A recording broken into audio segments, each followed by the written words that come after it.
humingi ng tawad ditong si Carlos Benitez kay Lynette dahil sa kanyang ginawa. At may mga pabulaklak pang binigay itong si Carlos para nga dito kay Lynette. At humingi nga siya dito ng tawad at nangangako kay Lynette na hindi na nga daw siya magsisinungaling sa kanya.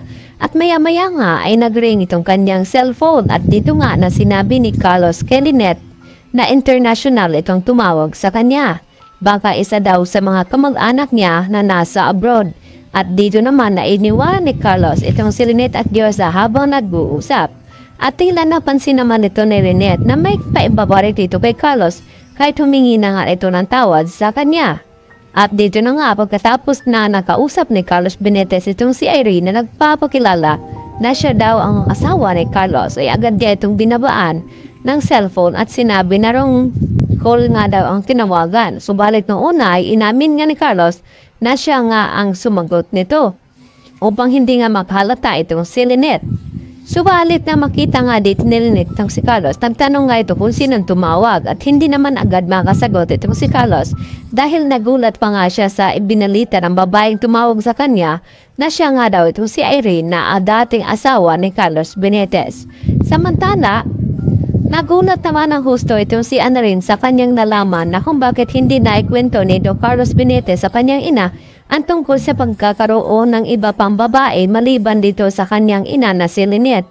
At dito naman na sinabi ni Harry kay Annalyn na baka hindi lang daw sila close noon ng mga panahong iyon kaya hindi naikwento ni Carlos dito nga kay Lynette. Kaya naintindihan naman ngayon ni Annalyn ang mga iyon. Suwalit ang makauwi ay hindi na nga maintindihan ni Annalyn na kung bakit hindi daw siya ipinakilala doon sa kanyang ama. At ang masakla pa dito dahil sinasabi ni Annalyn dito nga sa kanyang ina na may iba pa palang babae itong si Carlos maliban nga dito sa kanya.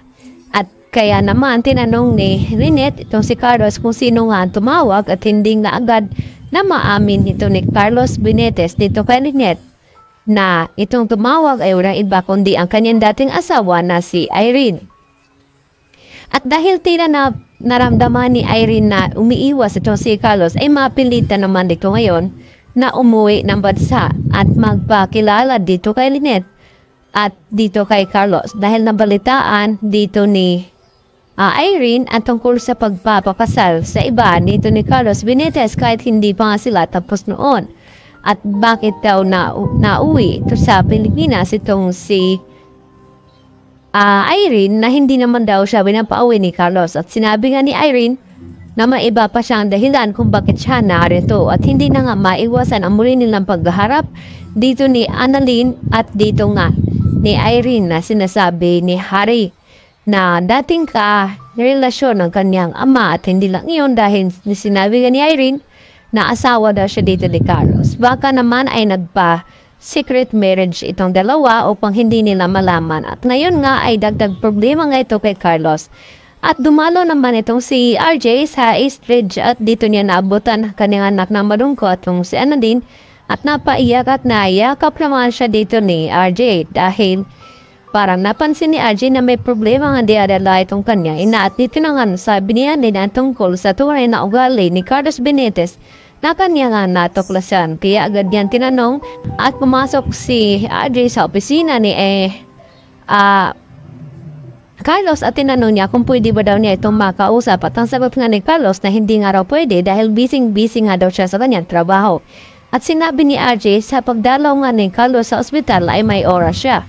At bakit siya na kausapin nito ay wala na siyang oras. Kaya nakakalhata na nga ng gusto itong si RJ sa mga pagsisinungaling dito ni Carlos Benitez sa kanila lalo na itong pagpunta niya sa kulungan na hindi naman daw special itong si Moira para dalawin niya ito. Yan po ang ating patuloy na pabangan mawaya mga kapuso.